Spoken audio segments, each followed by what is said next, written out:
So I'm standing beside a medlar tree, Mespilus germanica, which has been in the ground for about 15 years. And it's an annoying sort of tree because it grows in a very lopsided fashion, and as such it's constantly blowing over. And over the years we've tried really big stakes, as you can see here. We've tried strapping it upright, but nothing has really worked. Part of the problem is that when the tree is full of medlars and fruit in the autumn, it keeps its leaves quite late. There's quite a lot of weight from the fruit, and when the west wind comes, it flops over, and such is the weight of the tree that it's very difficult to keep it upright. Now, if we just leave it like this, it's going to carry on growing until it flops onto the ground completely. So today we're going to try a little experiment to see whether we can pull it a bit more upright and get a proper stake on it. Now, it's possible there'll be a disaster and the roots will completely snap, and in fact we'll have wrecked the tree, but we can't leave it like this, and we're going to have to try to do something. So you'll see that we've already got a rope hitched up, and what we're going to try and do is to pull the tree a little bit more upright and then get this support wedged in underneath it. Now, this is a piece of yew, which is the most long-lasting wood and is likely to stand the test of time for probably 10 years in propping this tree up. We've put in a bit of a rubber doormat in there to try and lie the trunk on it so that it won't rub or get damaged and can continue to grow. But quite how far upright we're going to be able to get this tree remains to be seen, but we'll now have a go.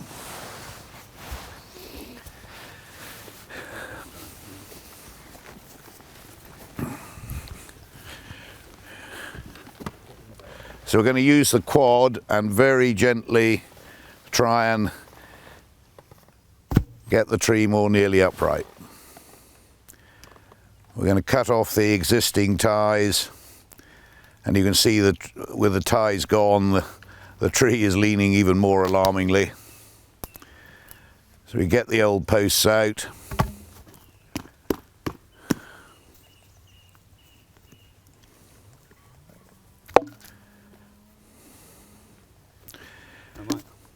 And we're now going to just try very gently.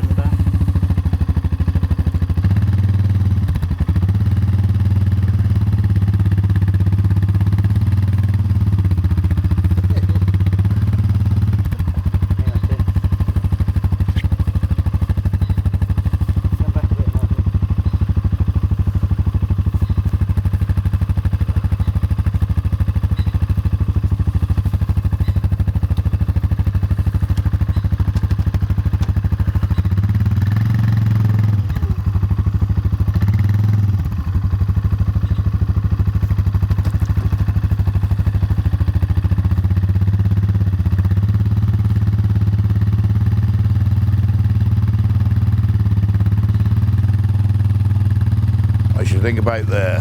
I wouldn't go much further.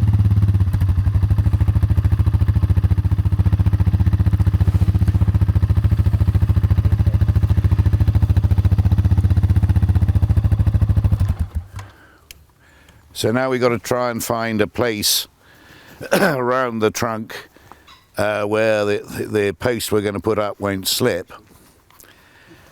And more to the point,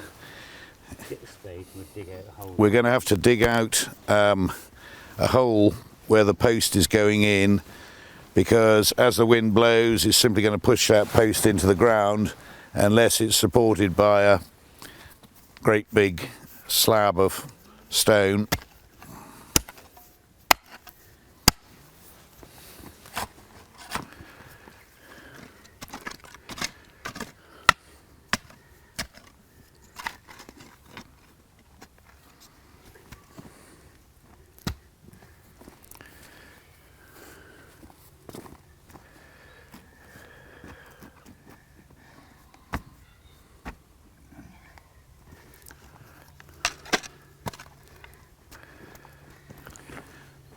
So we haven't got it completely upright, but now that we actually have a chance of having an upright tree, I think we ought probably to just prune out some of the heavier and rather more extended branches, so that hopefully the tree will now grow in a more upright fashion.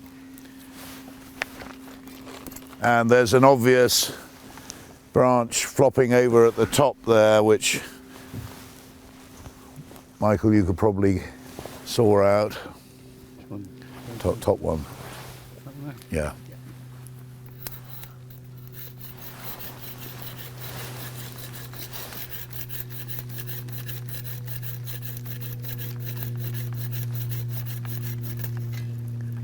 You've got to be careful with medlars because they have some nasty prickles hidden in the younger branches, or thorns really. So that's improved the weight a bit further. I think it might make sense to take this branch here off as well, just to balance the tree up a bit more. That looks a bit extreme, but we're hoping that the tree will now perform a bit better in the future and try and grow more upright and towards the light. I think maybe a little light trimming at the end here too.